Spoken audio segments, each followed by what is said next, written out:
Welcome to episode 103 of the Blitzig. I am here with 2025 NFL Draft prospect Jeremiah McNair from Missouri Valley College. And I'm excited to have him on to share his story of where he got to today and everything else. So, welcome. Appreciate it, man. Appreciate it, my guy. I'm glad to be here today. I don't correct you. It's 2026. Remember, I told you we had to change that. Because Oh, yeah. I do still have 1 year of college left. So it was a typo. Supposed to be 2026, but I'm still blessed for you to have me on, even though I'm not 2025 draft. So I still appreciate the opportunity. I'm used to saying 2025. Yeah, I know. I still appreciate you for letting me come on though, even though I'm not Yeah. 2025. I appreciate the opportunity. How did your recruiting process go towards the beginning of your career? Man, so I only played football my junior and senior year, so I only played 2 years of school ball. So my recruitment process, it was good, but wasn't the best.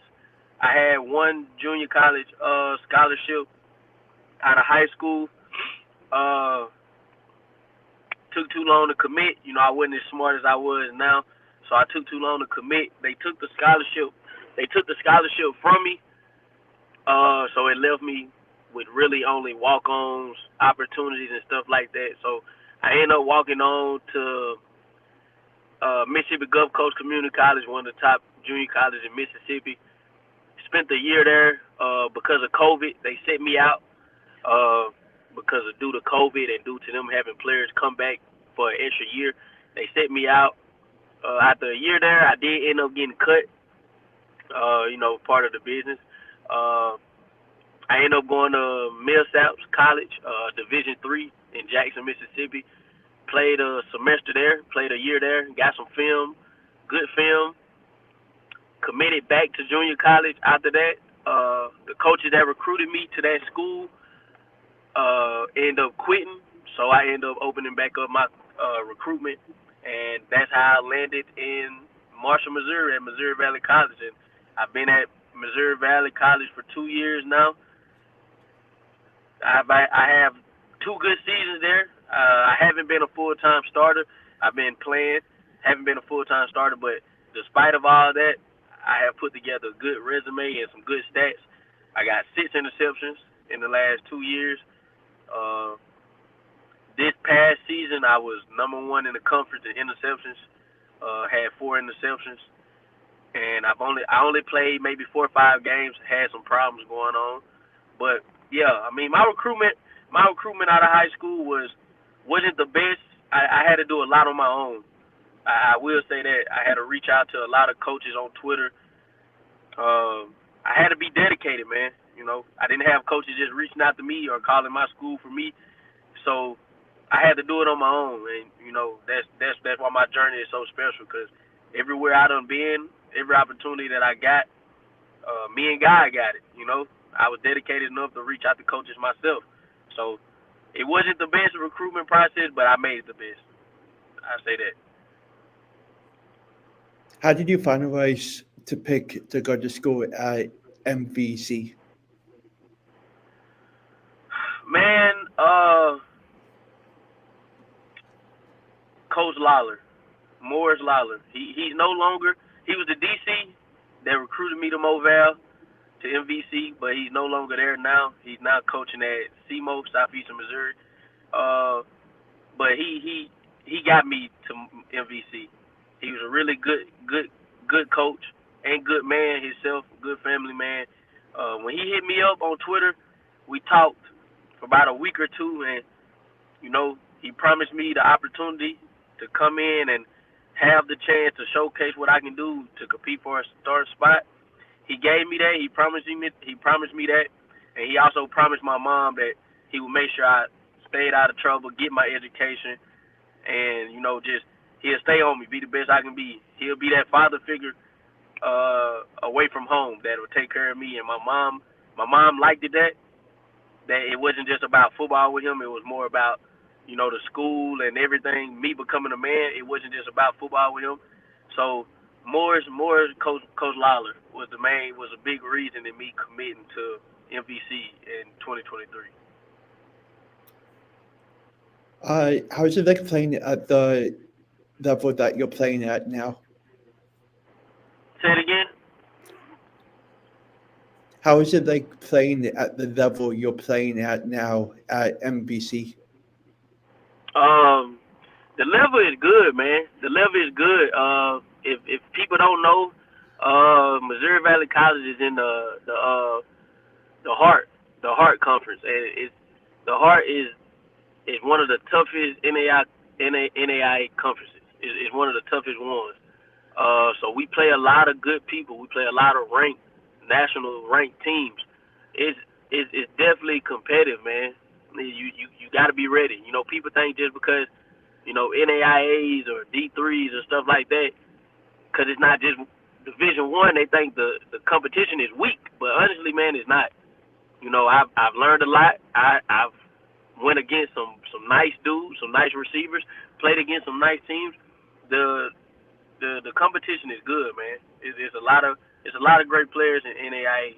Some are noticeable and some are not, but there's a lot of players in NAIA that should get some recognition. What is a typical day like for you on game days? Oh man, typical game day for Bags, Jeremiah McNair. I probably have to say, man, I wake up before I get out. I pray before I get out of bed. I turn my music on. And I just lay there. I manifest how I'm gonna do today. I manifest the things I want to do on the game, and then I get up, turn up. I gotta play my music, get turned up, brush my teeth, wash my face. Get dressed. Of course, you gotta eat something. I'm not a big eater in the morning.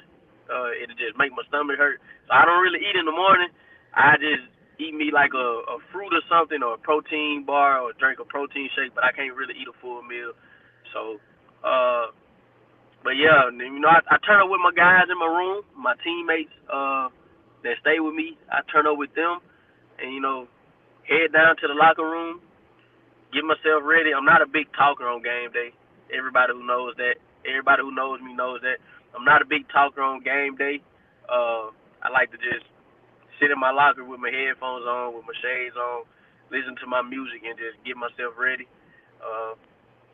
When it's time to go out for pregame, I go out. I always go out to walk through by myself. Pray. I pray on the 10-yard line before every walk through everything. I pray on the 10-yard line, do my ritual, do my pregame ritual, and go back and get ready, turn up with my guys, and get ready for showtime, man. But my game day ain't just the most extraordinary, man, because I'm not really a talker on game day. I'm not really. I get in my mode, and I just I'm ready to do it, man. Ready to play ball. Who in your family do you look up to and why? There's a lot of people in my family I look up to. I definitely have to say I look up to my two brothers, my two older brothers, and my mom. I look up to my older brothers because they both played college football. We all went to the same junior college. Crazy. We all went to the same Mississippi Gulf Coast. We all went there. But I look up to them because, they were real good players, but they made mistakes or whatnot in their career that stopped their career. They made mistakes, but since growing up and me getting older, they always made sure to teach me to not make the same mistakes they did, and I appreciate them for that. So I always looked up to them. I paid attention to them. So I always looked up to them. They wanted me to, because they always wanted me to be better than them. And my mom is the next person I look up to because my mom has did a lot. My mom has overcame a lot of struggles and a lot in my life to get me where I'm at today, to make sure I had what I needed and got what I wanted. My mom is my rock. My mom is my world. I look up to my mom because my mom is a strong lady. She raised 3 boys on her own, sometimes working 2 jobs, but she always made sure we had what we needed. So my mom is, I really look up to my mom. My mama keeps me going when things are good. She keeps me going when things are bad. So my mom is definitely the number one person I look up to. What corner former NFL player do you compare yourself to?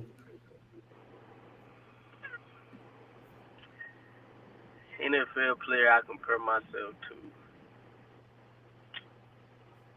I would probably have to say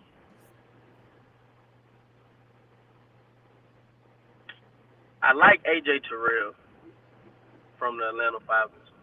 I like AJ Terrell because he's not the biggest. You know, he got some height on him, but he's not just the biggest corner.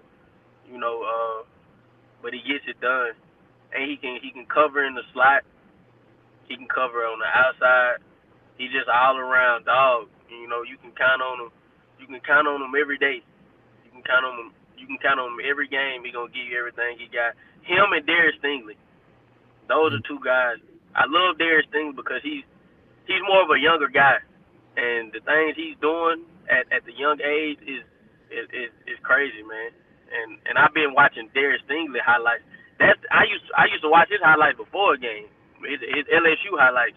So Darius Stingley, I'll probably compare myself to Darius Stingley or AJ Terrell, man. I really like both of those guys and their versatility that they can play in the slot and they can play outside. What has been your favorite memory playing football at MVC? My favorite memory, it would either be between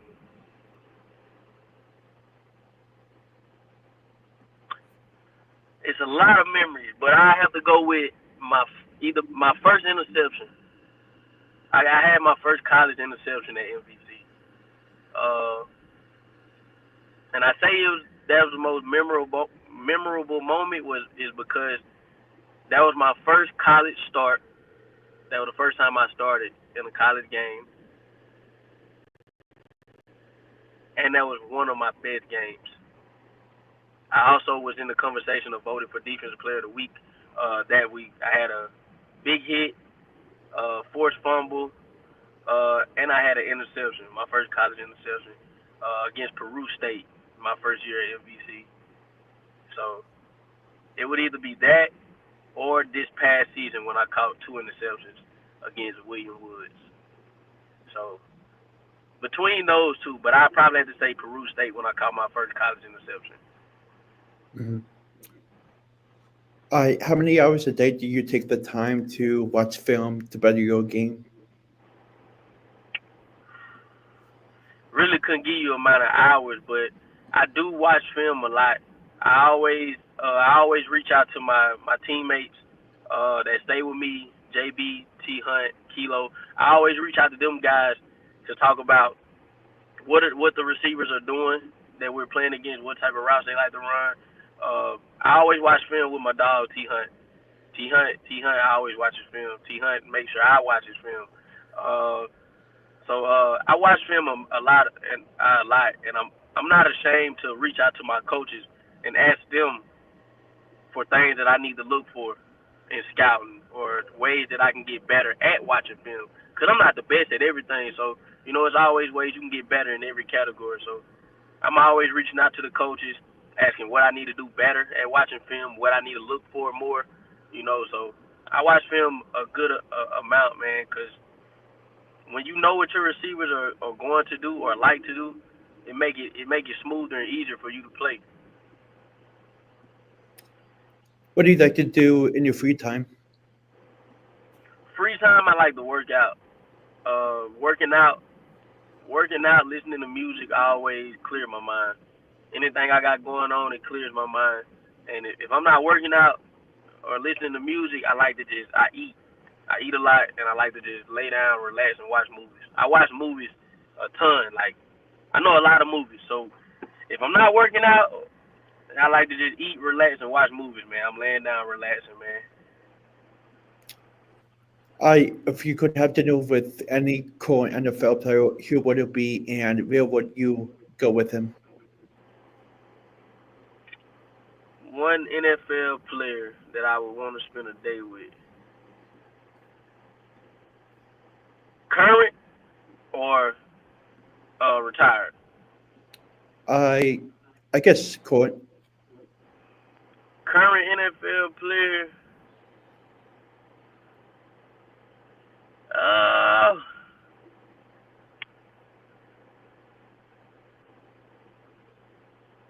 Jalen Ramsey. Jalen Ramsey.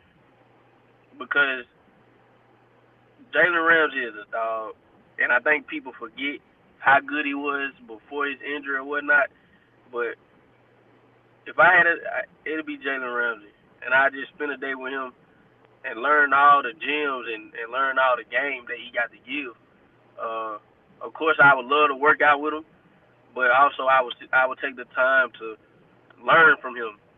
You know, learn things that I need to know, ways that I can make myself better. You know, I just take the game from him. Whatever he had to tell me, I just listen, because obviously, you know, he's made a real good career for himself. So whatever he had to tell me, I'm sure it'll be something that's worth listening to. So I have to say Jalen Ramsey. Thanks for taking the time to come on and talk about your journey. And I wish you nothing but best of luck in the near future. And I'll definitely stay in touch.